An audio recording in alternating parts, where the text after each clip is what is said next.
La siguiente vez que alguien te moleste por estar sacando foto de tu comida, puedes decirle que lo que estás haciendo es la reinterpretación de un bodegón. ¿Qué es un bodegón? Te lo explico. A finales del siglo XVI surge un arte costumbrista donde se retratan los objetos que acompañaban la cotidianidad de las personas.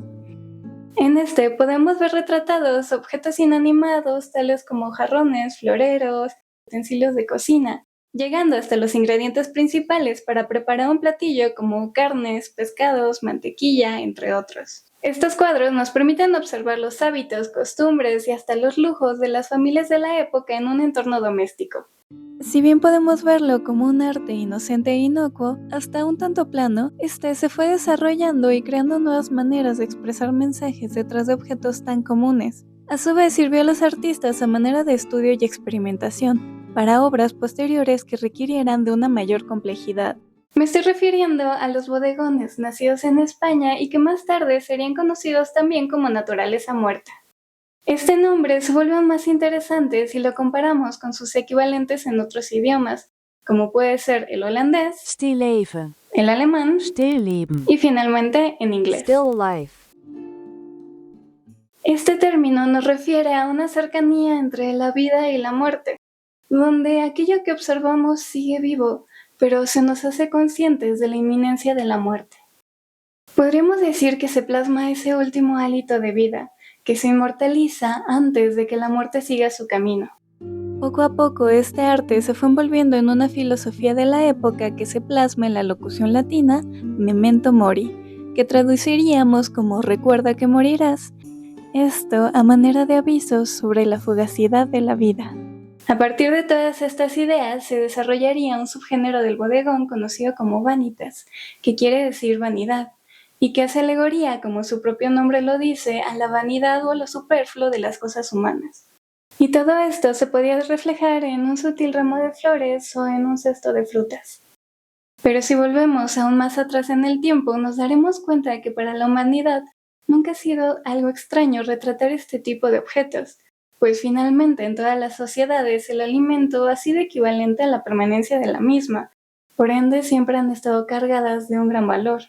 Por ejemplo, en la sociedad grecorromana tenemos los xenias, que eran pinturas murales las cuales decoraban las estancias de las familias de alta posición económica y servían para mostrar la riqueza frente a la pobreza que se había vivido anteriormente. Claro que con el pasar del tiempo, la industrialización y los alimentos enlatados, pues nuestros bodegones pasaron de lucir así a lucir así y probablemente ahora a lucir así. Así que aquí vamos a hablar de la diversidad que surge a partir de este género pictórico y cómo se fue desenvolviendo alrededor de las distintas épocas. Existe una amplia variedad de artistas que han incursionado en este género, así que ahora vamos a conocer algunos de los más representativos. En España tenemos a Francisco de Zurbarán, pintor del siglo de oro español, destacado sobre todo por su pintura religiosa. Uno de sus bodegones más conocidos es el bodegón con cacharros, el cual se estima que fue pintado alrededor del año 1650. Aquí el pintor nos conduce por una serie de objetos cotidianos de la época. Si tratamos de ver más allá, nos encontraremos únicamente con el vacío, pues a nuestra vista se extienden solo estos 4 objetos y la superficie sobre la que han sido dispuestos. Zurbarán nos lleva a contemplar estas vasijas, dándoles un gran valor y aprecio a objetos que de primera instancia no parecerían especialmente valiosos. Sin embargo, aquí podemos observar el delicado trabajo de los materiales, cómo cada uno de ellos refleja la luz de una manera distinta según su barniz o el terminado del mismo, destacando gracias al contraste que se da con el fondo completamente oscuro.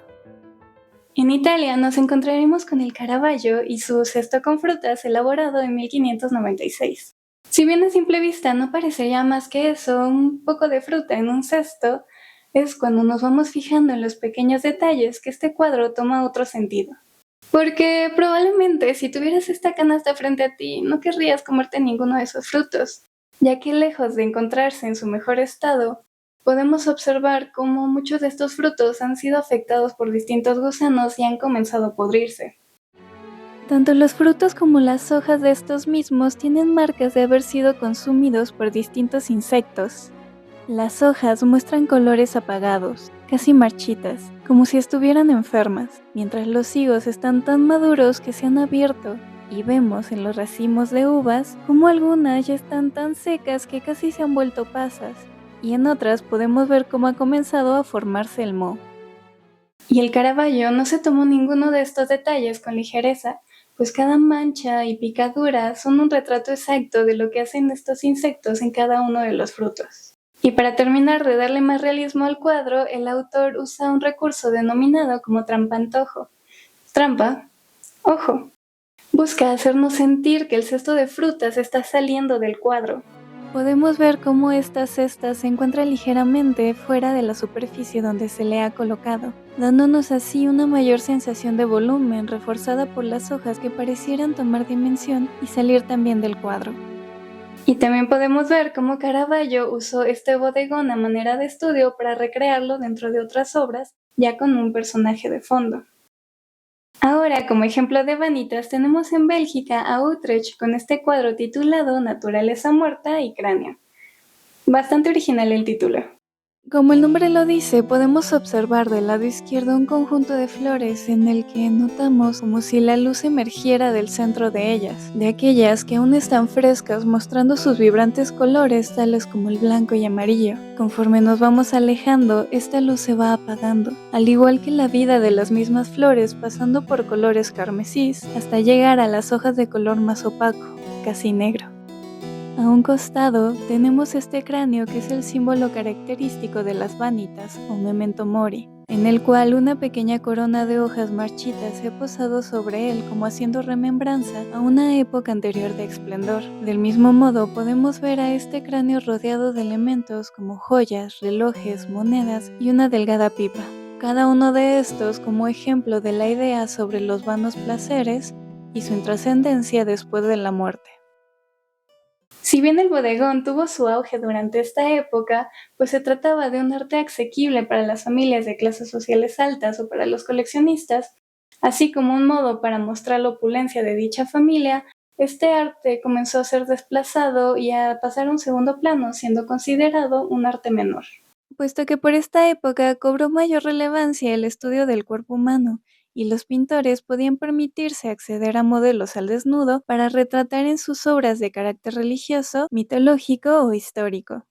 Sin embargo, aquí ocurre un hecho interesante, pues para la época aquellas mujeres que habían podido recibir instrucción artística estaban relegadas del estudio del cuerpo humano al desnudo, pues se consideraba algo impropio para ellas. El bodegón o naturaleza muerta fue un campo donde estas pintoras pudieron desenvolverse más ampliamente, aunque no necesariamente esto les permitió ganar mayor relevancia dentro del gremio de pintores.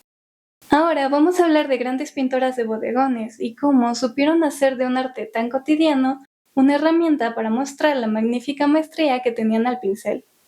Ahora empecemos con Fede Galizia, una pintora italiana considerada una de las pioneras en el arte del bodegón. En sus obras podemos destacar la cantidad de detalle que da aún a los objetos más simples, como es el caso de este bodegón, donde se encuentran estas cerezas dentro de una compotera de plata. Observamos cómo cuida el reflejo de la luz, dando a cada una de estas cerezas una apariencia exquisita, haciéndonos imaginar la frescura y el dulzor de cada uno de estos frutos. Asimismo, destaca los ornamentos de la compotera grabados en plata. Y así como este, tiene otros tantos bodegones donde sigue creando esta apariencia de frescura, que te hace desear poder probar alguna de esas frutas. Sin embargo, Fede Galizia no solo colocó apetitosas frutas en bandejas de plata, también tenemos esta maravillosa pintura titulada Judith de Holofernes, donde, como podemos observar, es la cabeza de Holofernes la que descansa sobre la bandeja de plata. La historia de esta pintura se basa en un relato bíblico, siendo un claro ejemplo de cómo algunas pintoras pudieron incursionar magistralmente dentro de estos géneros. En él podemos observar el detalle con el que pinta las prendas de la heroína de esta historia, Judith, quien ha salvado a su pueblo de la invasión que encabezaba Holofernes. Vemos cómo desde los brocados en oro hasta las ligeras transparencias en la tela de la blusa, su pincel tiene una delicadeza y precisión, llevando así a un punto más alto el manejo de la luz y el brillo en cada uno de los materiales de su indumentaria. Del mismo modo podemos ver cómo reluce la piel de Judith, como si ella iluminara la escena, en contraste con la podredumbre de la cabeza de Holofernes. Algo a destacar que tenemos en este cuadro es cómo su autora ha logrado ocultar su firma dentro del mismo. En la daga que detiene Judith podemos encontrar el nombre de la pintora, Fede Galizia. Si lo consideramos, una firma no es solo una manera de constatar su autoría, sino también una forma de trascender pese al paso del tiempo. El firmar las obras es algo que se va dando hasta el Renacimiento italiano, pues para esta época los pintores eran considerados más bien artesanos, digamos al nivel de un carpintero, un orfebre o un alfarero, por lo que muchos pintores utilizaron este recurso para dejar constancia de su nombre. Como otra exponente tenemos a la italiana Margherita Caffi, quien aprendió el oficio de la pintura dentro de su hogar, siendo hija de un pintor de naturalezas muertas, cuyas dos hermanas menores también se dedicarían a la pintura, enfocándose principalmente en la pintura de flores. El trabajo de Margherita Caffi fue altamente reconocido, pues logró trabajar incluso para la familia Medici, conocida por ser una de las familias que más impulsaron el arte durante la época del Renacimiento, y asimismo también trabajó para la corte española. En sus distintas representaciones de floreros podemos encontrar también este característico juego de contrastes entre luces y sombras llamado claroscuro, que tuvo su origen en el Renacimiento y más adelante fue una de las principales características en el arte barroco. En estos bodegones podemos percibir cómo con cada pincelada, la artista parecía reflejar el peso de cada uno de los pétalos que conforman estas flores.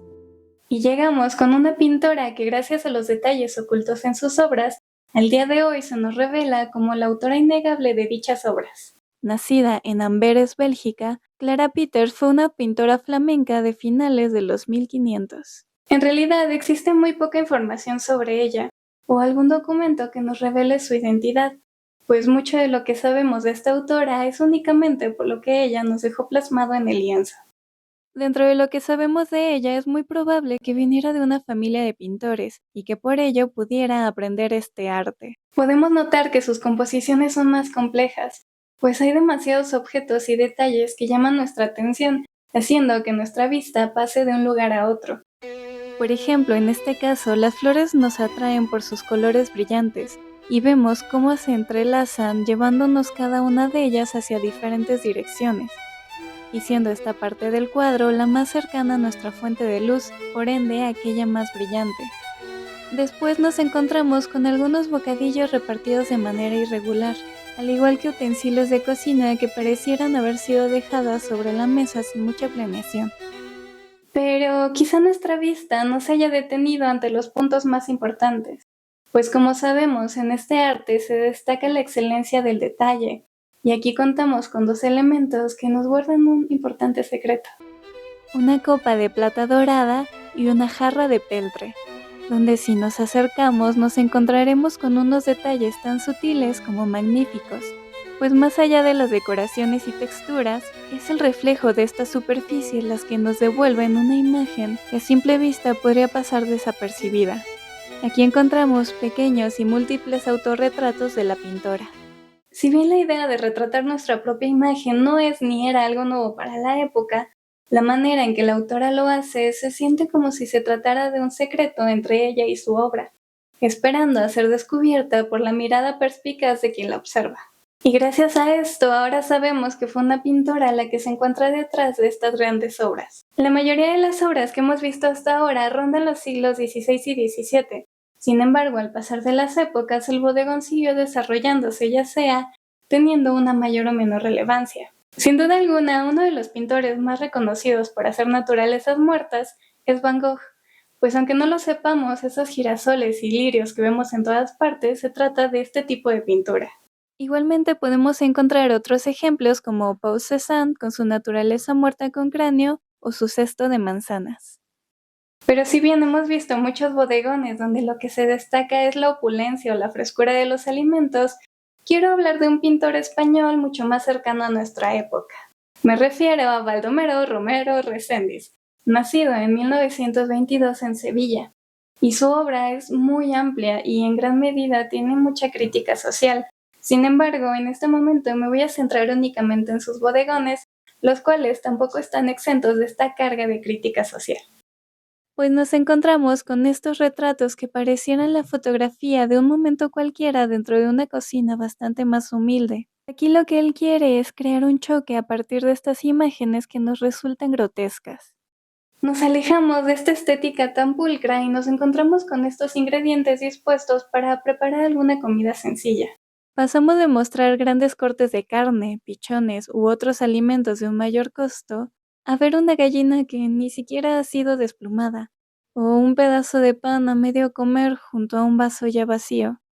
Esto es el retrato de las carencias que podían estar sufriendo ciertos sectores de la población española, sobre todo debido a las guerras que les habían precedido o a ciertas crisis sociales. Y finalmente tenemos a una de las autoras más conocidas de esta lista, Remedios Varo, nacida en España en 1908, que emigró a México en el 41, siendo aquí donde desarrolla esta obra de la que vamos a hablar y que de hecho sería la última creación de la autora en 1963. Remedios Varo tuvo un gran interés por lo místico, lo esotérico, la alquimia y a su vez también por la ciencia, creando obras que nos llevan a un mundo fantástico que nos llenan de curiosidad. Si bien algo que suele resaltar en su obra son estos misteriosos personajes, que en algunos casos son una mezcla entre animal y persona, en el caso de esta pintura carece de cualquiera de ellos. Pues en este caso centra nuestra atención en lo que está ocurriendo con los objetos que ella nos presenta, y me estoy refiriendo a la obra titulada Naturaleza muerta resucitando. Remedios Varo nos sumerge en estos entornos conformados por una arquitectura que pareciera en movimiento, que genera profundidades haciéndonos sentir que hay algo más allá de lo que podemos ver. Y al centro destaca ante nuestra vista una mesa en la que todo se encuentra en rotación, como si se asemejara a un sistema solar. Todo gira en torno a esta vela que está en el centro. Vemos el mantel torciéndose en torno a esta, los pequeños platos que se han levantado de su lugar y en lo más alto estos frutos de distintos tamaños que van formando elipses, y cómo algunos de estos colisionan entre sí, dejando caer sus semillas que al mismo tiempo terminan de florecer en el suelo, mientras un trío de insectos se encuentra volando sobre toda esta escena. Este cuadro está rodeado de misterios, pues hay quienes opinan que su autora ya presentía el momento de su muerte, y que por ello nos dejó plasmado en este cuadro su perspectiva del ciclo de la vida, de qué hay más allá de esta y cómo es que la vida se renueva a sí misma. ¿Conocías a estas autoras y autores? Me encantaría que en los comentarios me contaras cuál fue tu favorita. Y no olvides suscribirte, seguirme en mis otras redes sociales y dejar un me gusta.